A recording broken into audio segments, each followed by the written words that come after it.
Rule 3. Do not kill one of your own. Oh my God! Oh my God! Her annoying, shrieking voice woke me just minutes before sunset. Sometime during the day, Bobby decided she wanted to clean her house after she left work, starting with her closet. Still groggy, I watched her turn before she ran straight for the kitchen. The clattering of silverware finally snapped me out of my drowsiness, and slowly I climbed over boxes, making it out of the closet just in time to see her return, gripping a large steak knife in her right hand and a cell phone in the other. "What the hell are you doing in my house?" she screamed at me, while her body shivered in fright. The way humans react to strangers always amuses me. I heard her heart racing and tested her by taking one step forward. She screamed at the top of her lungs and shoved the knife in my direction, slicing the open air. "Stay back, you," she screamed. From where I stood, I could tell the blade wasn't sharp enough to cut through butter, let alone flesh. The handle was barely sturdy. I took another step forward. "I said stay back." You can tell a lot about someone by looking into their eyes. Hers revealed panic and worry, while her mind raced with images of rape. What was it about me that often made humans perceive me as a rapist? It wasn't the first time I'd been called that. I didn't look like one. I'd like to wear my brown hair slipped back to keep the tiny strands from my face. I still wore the same clothes I was wearing the night that Lucius and Celine crashed my gathering. A black leather jacket, blue jeans, and a white shirt, all chafed, frayed, and ripped. Rather than rapist, I looked like Fonzie from Happy Gates. While Celine thought of me as a conceited little brat saved by Lucius one solemn day back in Ireland in 1848, I saw myself as the leader of a social movement underway. I stood by the side of my fellow Irishmen, protesting against the British occupation of our homeland. I let every man, woman, and child know that I, Malachi O'Brien, was part of the Young Ireland social movement, and I refused to be ignored. Our women were raped, tortured, and killed. My mother, Johanna, suffered greatly along with my little sister, Eliza. I couldn't stand by and let it continue. I became more involved and more radical. Just another human who felt the need to protest, fight for equality, and be treated like any human being. Looking back at it now, as a Deamhan, I believe I just wasted my time. Humans would always be humans. There would always be death in this world. The ultimate goal was just to make sure you weren't the one standing on the pointy end in suffering because of it. I stood there, watching Bobby shake her weary hand at me, as if the knife were the only deciding factor of our confrontation. I yawned and leaned against the wall, unsure of what I wanted to do with her. I woke up hungry, but not for her.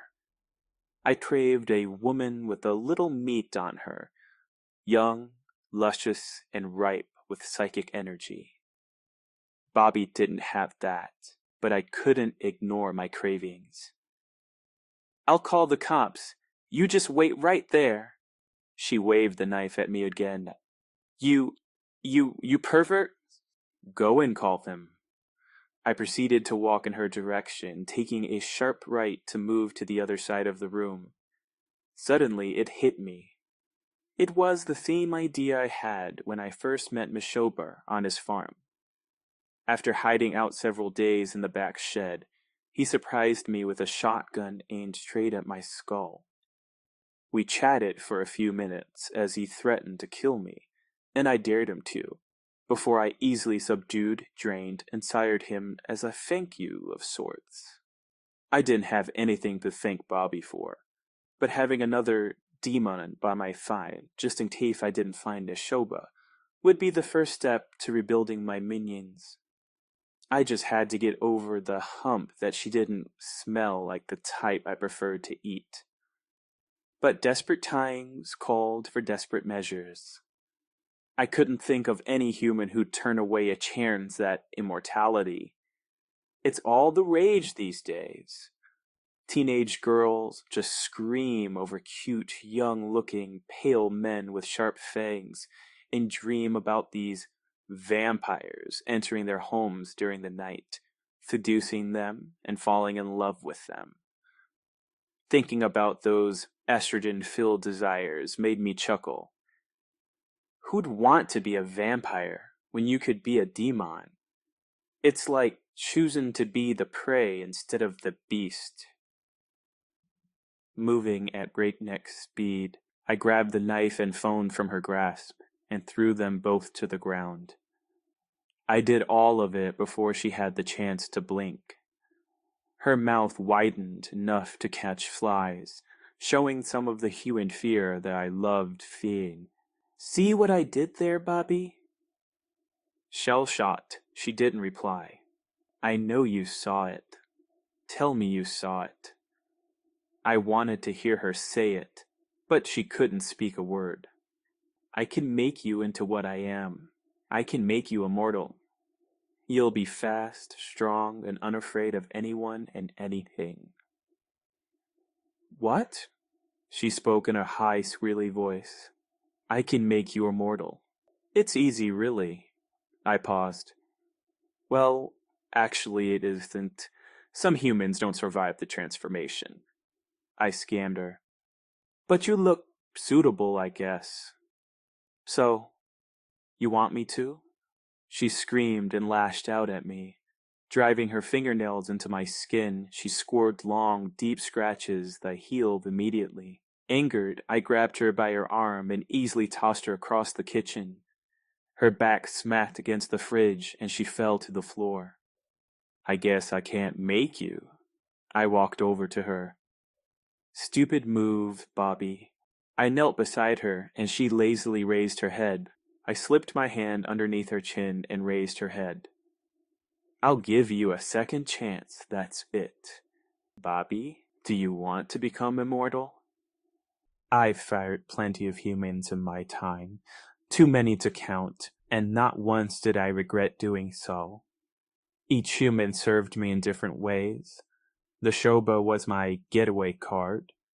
Bobby would be my... well, maybe she could be an extra pair of eyes while I remained in town, if she awoke from her transformation in time. The more humans a demon sire, the more support he had, even if demon weren't generally known for being reliable. Broken bonds didn't matter. I waited for her to throw herself at the offer, but instead she opened her mouth and screamed again. And again. And again. She wailed, trying to move her body away from me. Tears poured down her face. She raised herself up from the floor by using the fridge as support. "Please, don't hurt me." I stood up slowly.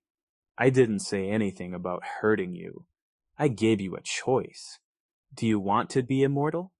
Are you listening?" She tried to run past me, but I blocked her way. She moved to the left and I followed her. "I have money in my room. Just please don't kill me." "I don't want your money." "Please, just go. I won't tell anyone, I swear." This was turning into a cat and mouse chase, and frankly, I was bored from repeating myself. I reached out, grabbed her by her scraggly hair, and pulled back, yanking with such force that I heard her neck snap. I let go, and her body fell to the floor like a limp noodle. Standing over her, I took the time to admire my handiwork, until I realized that I had just killed a potential meal. "Damn it, Bobby," I snarled as I kicked her corpse. "Now look what you made me do."